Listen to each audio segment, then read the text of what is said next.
સિંહના હુમલા અંગે પરિમલ નથવાણીએ પણ પોસ્ટ કરી છે। મીટિંગ અને આરામના સમય માટે જ સફારી પાર્ક બંધ રાખવામાં આવે છે। સિંહોના સંવર્ધન માટે સતત ચિંતા કરતા રહે છે પરિમલ નથવાણી કે આપણે ગેરકાયદેસર રીતના સિંહ દર્શનની પ્રવૃત્તિઓ કરી રહ્યા છીએ તેને ટાળવી જોઈએ।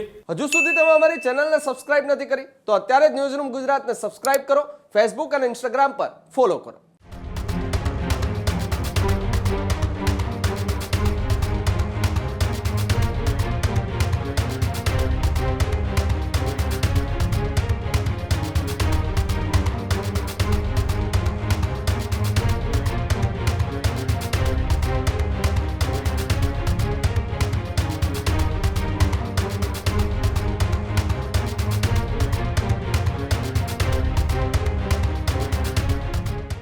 સમાચારોમાં આગળ વાત કરીએ મહત્વપૂર્ણ સમાચારની તો ગઈકાલે મોડી રાતે જે ઘટના બની એ ઘટનાને લઈ પૂરા ગુજરાતની અંદર અત્યારે ચકચાર મચી ગઈ છે અને અમરેલી વિસ્તારની અંદર સિંહ દ્વારા જે હુમલો કરવામાં આવ્યો ત્યારબાદ અમરેલીના અંદર સિંહના હુમલા અંગે પરિમલ નથવાણીએ પણ પોસ્ટ કરી છે।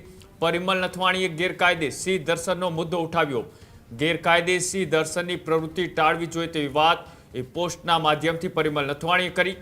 ચોમાસાનો સમય સિંહના મેટિંગનો સમય છે તેવી પણ તેઓએ વાત કરીને મેટિંગ અને આરામના સમય માટે જ સફારી પાર્ક બંધ રાખવામાં આવે છે।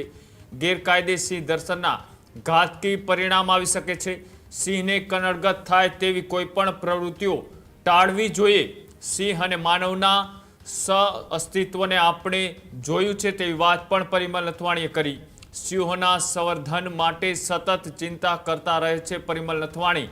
સિંહ પ્રેમી પરિમલ નથવાણી કે જેઓએ અમરેલીની અંદર સિંહના મેટિંગ સમયે સિંહ દર્શન કરવા ગયેલા યુવક ઉપર જે ઘાતકી હુમલો થયો છે આ હુમલાને લઈ પરિમલ નથવાણીએ પોસ્ટ કરી છે। સોશિયલ મીડિયામાં પોસ્ટ કરતા તેઓ લખ્યું છે કે આપણે ગેરકાયદેસર રીતના સિંહ દર્શનની પ્રવૃત્તિઓ કરી રહ્યા છીએ તેને ટાળવી જોઈએ અને મેટિંગ અને આરામના સમય માટે જ સફારી પાર્ક બંધ રાખવામાં આવે છે એટલે ગેરકાયદેસર સિંહના ઘાતકી પરિણામ આવી શકે છે। સિંહને કનડગત થાય તેવી કોઈ પ્રવૃત્તિઓ ન કરવી જોઈએ અને સિંહ અને માણસના સહઅસ્તિત્વને પણ આપણે જોયું છે તેવી વાત કરતા પરિમલ નથવાણીએ સિંહ પ્રેમી અને સાથે સાથે વન્ય પ્રેમી લોકો છે તે પણ અત્યારે આ ઘટનાથી આક્રોશિત છે અને તેના જ સંદર્ભની અંદર એક બાજુ એ પરિવારની અંદર એકના એક યુવાન દીકરાના મૃત્યુથી શોકનો માહોલ છે તો બીજી બાજુ સિંહ કે જે પોતાની પ્રવૃત્તિઓથી જાણીતા છે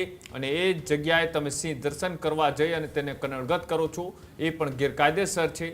આ બંને બાજુની જે તસવીરો છે તે અત્યારે સામે આવી રહી છે અને તેને જ લઈ પરિમલ નથવાણીએ લોકોને એક પોસ્ટના માધ્યમથી સંદેશ આપ્યો છે।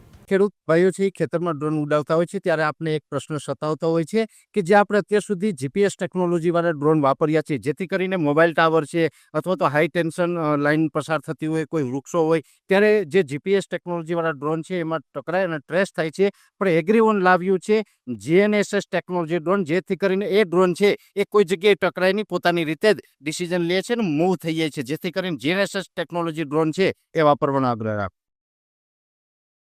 હજુ સુધી તમે અમારી ચેનલને સબસ્ક્રાઇબ નથી કરી તો અત્યારે જ ન્યૂઝરૂમ ગુજરાતને સબસ્ક્રાઇબ કરો, ફેસબુક અને ઇન્સ્ટાગ્રામ પર ફોલો કરો।